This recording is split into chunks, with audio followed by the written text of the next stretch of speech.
TomTom ayaa ku eedeysay isbeddelka maalinta dheeraadka inay ugu wacan tahay cillad ku timid qalabkeeda dayax-gacmeedka oo shaqadii joojiyey.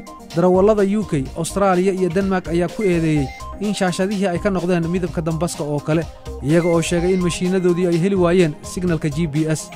shirkadda ayaa sheegtay in ay ka shaqaynayso sidii cilladdaasi loo hagaajin lahaa, iyaga oo ballan qaaday adeegyo dheeraada.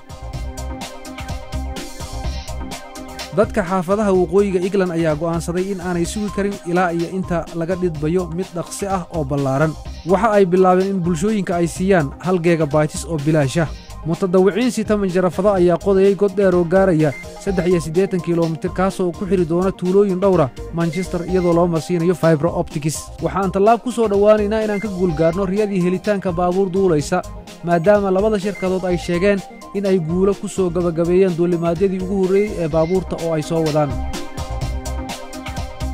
baabuurkan soo socda ee shirkadda Mareykanka ee Terrafugia waxa uu leeyahay 2 kursi, 4 lugood, garba laabmaya, sidaa darteed baabuur ahaan ayaa loo wadi karaa.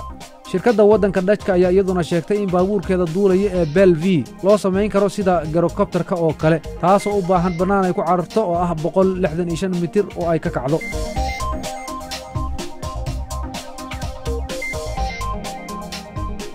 Angry Birds ayaa iyaguna duulaya sanadkan dabayaaqadkiisa, iyaga oo gaaraya TV-ga ugu dhow. naqshad sameeyayaasha game ee Riva ayaa xaqiijiyey dhacdooyin isxigay oo 52 foornada dhexdeeda ah.